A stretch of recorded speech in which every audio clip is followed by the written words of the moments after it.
everybody, I'm so excited to do this art lesson with you. We are going to be drawing a rooster today, and it's going to have lots of colors. I have the reference over here to my left, but before we get started, I wanted to show you two similar pieces and just kind of talk about the backgrounds and how we're going to approach these. So these have lots of texture. You want to avoid putting any harsh lines on these. I do go in at the end, and on the face I'll add a few black broken lines and maybe a little highlights, but you see everything looks kind of smeared, and we have lots of applications of paint. So here's an example of one. And then here's a second example. I wanted you to see the backgrounds because you can see how different they are. Yours is not going to look just like mine, and I would encourage you to kind of do your own thing anyways. So again, you can see some parts are kind of muddy. The focal point, which would be our chicken or rooster, obviously has more definition. And then just in a few spots, you're going to have some black lines there. So I wanted to show that to you before we got started. A lot of people use a palette knife to do this sort of work. I didn't know if everybody would have one of those, so I'm just going to show you how to get a similar effect using a paintbrush. So everybody's, yours will already be sketched, but I'm going to show you how to do it anyways. You may want to do this again on your own or show someone else how to do it. So the first thing that you would do is draw a circle, and then you're going to draw a line that kind of curves to the left and curves to the right. And this is going to be the tummy, so we're going to give it quite a bit of a pronounced tummy, and then one little leg. And then we're going to make this part dip down and come back up and allow the tail feathers to go off. And then come back down and add another leg. And this leg's going to kind of wrap up. And we'll do like that. Okay. Now, as far as the face, we're just going to do this little guy on top. We will add this at the bottom, a little circle, and then for the beak, we're going to do a triangle, and that'll be the basis. So yours will look similar to that before we get started, but you know, everybody, you get better through practice, and drawing is really just putting simple shapes together. So for the background, I would encourage you to use a brush that has a wide tip. So you're gonna have less control. And when you paint, you actually wanna kind of hold your brush like this, not close to the bottom, because we don't want a lot of control. And you are going to start with white and start brushing that on. And then you'll grab a little bit of the light blue and kind of mix that in. And you can just kind of pat at it. So we're going to start and do the white and the light blue all around. So you can see I don't have a huge amount on my brush. And I'll grab some of that white and pat, because I really want to see the texture, you know. So I'm just patting here and there.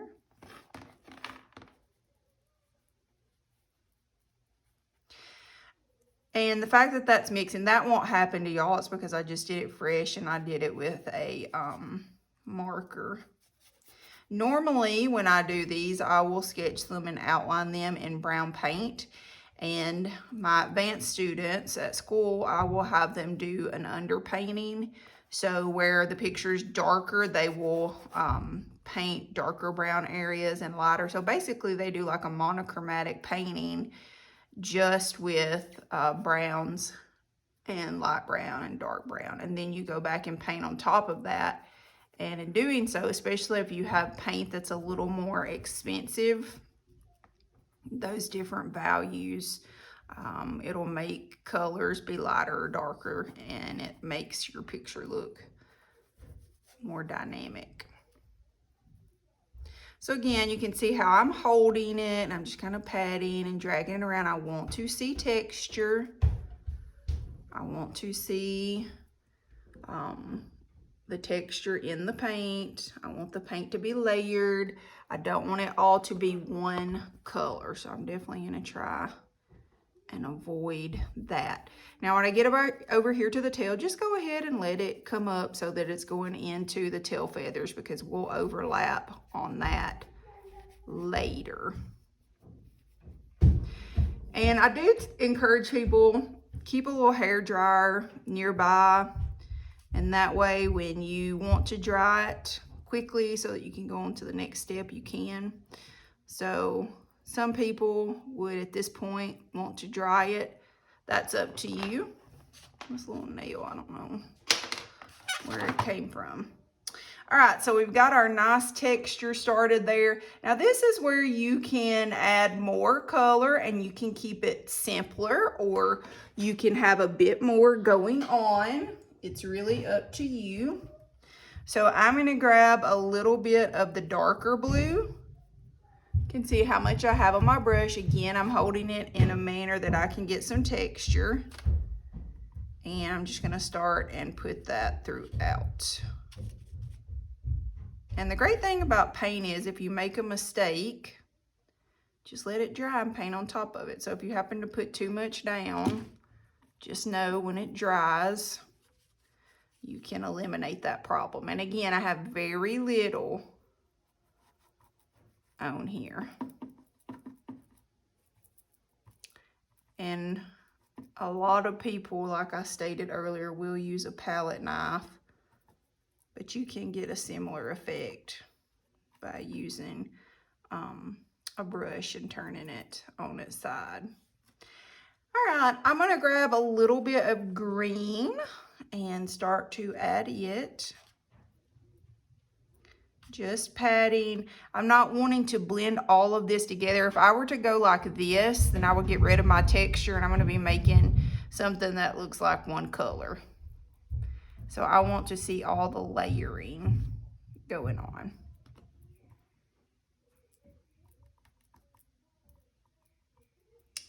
Okay, I think I'll put a teeny bit of red on mine, and when I get my paint, I'm wiping the excess off at this point because I've got quite a bit on there of paint. So I really don't want to go in with a loaded brush right now. All right, and you can see how that dilutes the color a little bit because this is wet. So if you wanted it to be a more dominant red, you may want to dry your canvas and then go in and add some of that in there. Some people like to splatter their canvases with a little bit of paint, so you can do that as well. I'm going to get a little blue on my brush. I'm going to dip it in my water cup and stick my finger out, and I'm going to hit that against my finger, and that will give you a splatter effect. And then just dip it back in the water and keep going. Some people will take a brush instead of using their finger. If you don't want to get dirty, that probably would be better, but me, that doesn't bother me. So here is another paintbrush. And so you could hold it out. And some people like to do it that way. But the key to this is making sure it's watery. Now, if you do not like the paint being on top of your focal point there, if you've got a rag, you can easily pull this up just by wiping your rag across it with a little bit of water. But we're gonna paint on top of this, so really it doesn't matter. All right, we're gonna move ahead and work our way from the top down. So you're going to switch, and I would prefer that you use a more pointy brush for this exercise, or at least a smaller one. It could be square. And we're just going to outline and fill this in.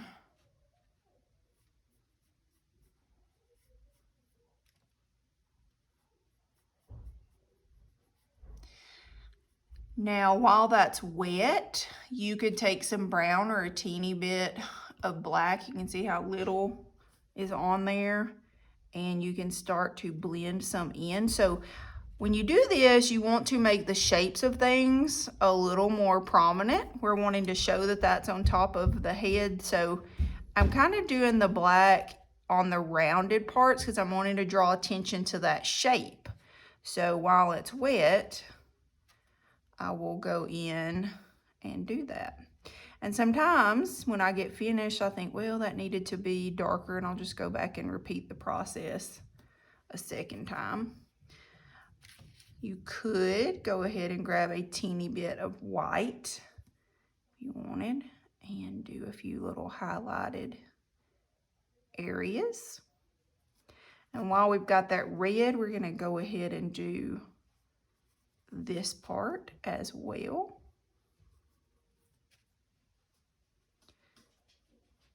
And you want to be careful what type of paint. Obviously, you're going to have what I'm working with, but just so that you know, if you really enjoy painting, I buy a lot of my paint, the Apple Barrel brand from Walmart. As an art instructor, that is one, available to me, and two, affordable, and it's great for people that are learning how to paint. If you want to get a little more expensive paint, you can go to Hobby Lobby. You can order online. I really like Blick Studio acrylic, and I really like Master's Touch. You can get those online, or you could go to Hobby Lobby and buy some. But I tell people to avoid buying, a lot of times people don't pay attention to this and they will buy gloss. It will say gloss. Like I've done it before by accident when I'm loading up on white and black paint. And the gloss takes forever to cover. So if you're wanting to put some white on at the end of a painting that maybe looks a little transparent, then that would be helpful. But otherwise, I discourage people from buying the gloss paint. All right, so we've got red. So we're going to take a little of the black and same thing, just going to kind of add around the shape areas. And notice when I do that, I'm holding my pen or my paintbrush back so I don't have a ton of control. We're not writing, we're not doing calligraphy. You don't want to be right down on top of something like that. All right, now we're going to do some yellow. So in between applications, when you're switching colors, you really want to clean your brush off and dry it off before you get another color. Now, when I use yellow, I always mix white and yellow together. That way it covers better. Otherwise, it takes a ton more layers. Okay, and while that's wet, I think I might take some pure yellow and put some in there on top. It's always good to have different values of colors in there. I'm gonna take a little black, kind of put that in the middle. And again, I have very little. So I'm just kind of indicating the beak line there. So for the eye, get very little. And I'm going to do a black dot there. And in my picture, I have a little purple around the eye.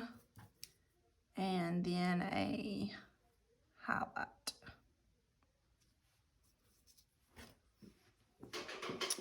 So from here down, we're gonna have some more of that yellow. So make sure that you're taking yellow and white and mixing together.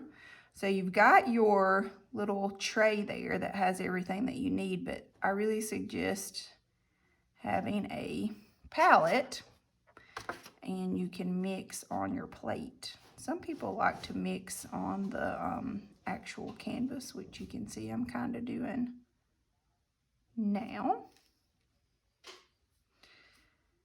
And got quite a bit of paint, so I'm loading this. It's called a loaded brush. Still using that pointy paintbrush, and I'm making those feathers really show out. Do some up here too. And I really like how I've got all those different values. That's good. While I've got that same yellow, I'm going to go ahead and put some down here on the feet. I'm going to put some down here on the feet, so hopefully you can see that. And I will have some yellow coming up here. And now we're going to do some red, and we're going to have that blend in. It's important to try and do this while it's wet. So we're going to have the red.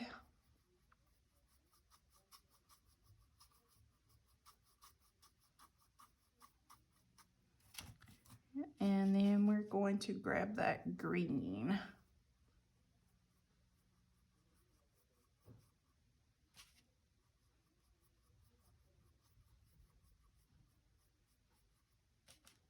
And I'm going to allow the green to come up and kind of intermingle. We'll go back and overlap some of the red on top of it later. I want you to make sure that you're painting in the direction of the sketch. So make sure you're going in the direction of the sketch.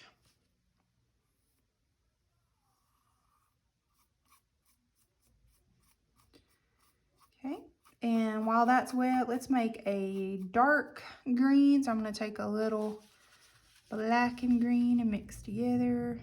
And we're going to layer that up.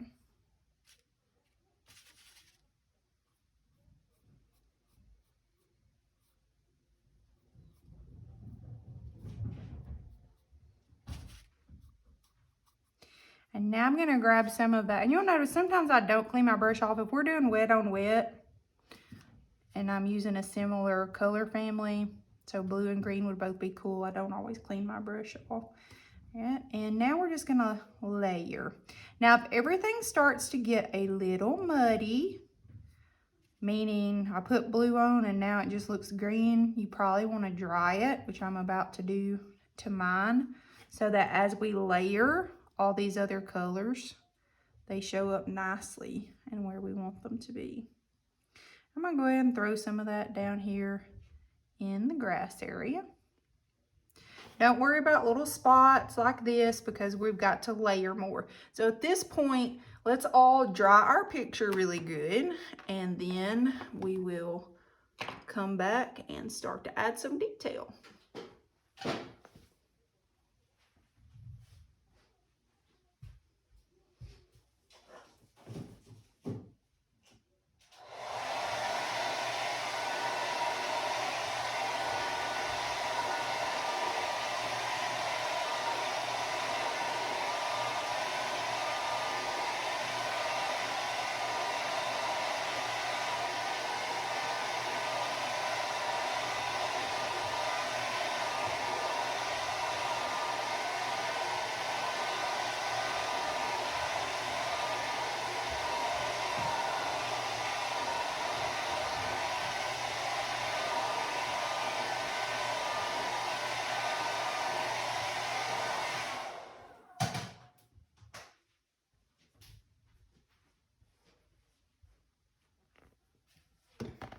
All right, so now we're gonna start and layer a little bit more on here. Put a few different values. So let's take our white and let's make a light green.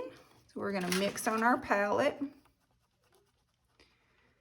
And I encourage you, if you've got some of your own colors at home, you can use those as well.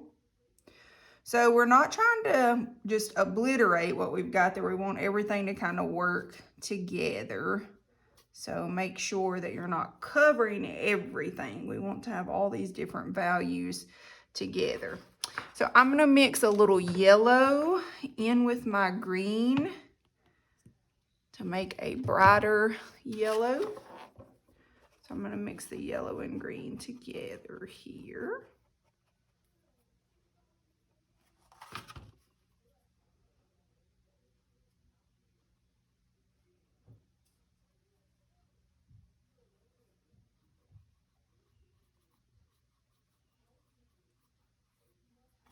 And then we're just going to keep layering and playing until we get the value that we want. I'm going to mix some yellow with my red to get a little orange. And y'all are going to have a different colors to pull from. So you're not going to have to do all of the mixing that I'm doing. But I know I have some young students and some people are really wanting to learn how to truly paint. So make sure I include some things that I feel like are helpful there. So you want to use all these different values. And you're just going to keep layering until you get the effect that you want. I'm going to bring some of that up here and mix on top. You can grab a little water and that helps things to blend smoother since we're now working on a dry surface. So you can add that water and it will help things move a little bit more for you. I'm not using a lot of water, I'm just using a little bit. And now I'm going to grab some more of that dark blue because I really like that color. And add some of that.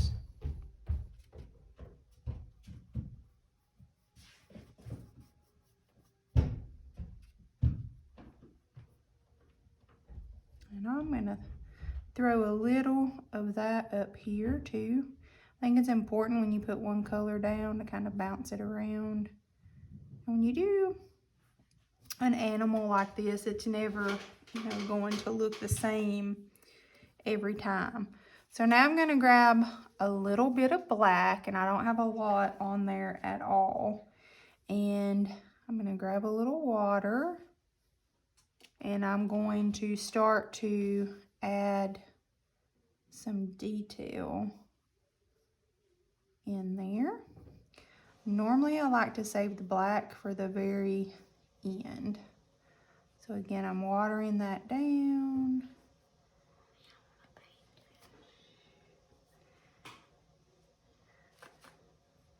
And I'm turning my hand kind of sideways when I start to add some of that in. My littlest son has come down here. He likes to paint. Let mommy finish with her class, okay? And then we'll do yours, okay? So I'm adding, again, the pointy brush. It's watered down so that it flows very easily. And then I'll add some of that coming up from the bottom. And sometimes on my paintings, I will get paint pens, and I like to use those.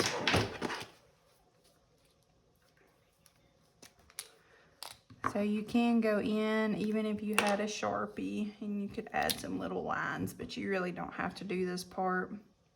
But it is something that I use and a lot of artists use. So you could go in at the end, and if you wanted, you could add like little black lines. It's a little too wet to do that right now.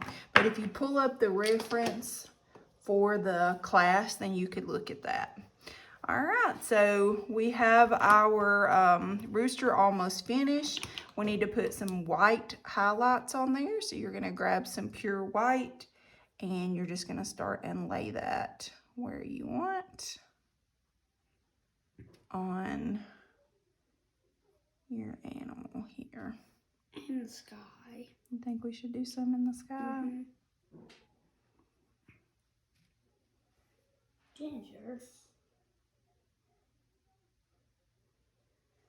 All right, and then it's just to your satisfaction. So I can't wait to see what yours look like, and I hope that y'all enjoyed this lesson. Y'all have a wonderful evening.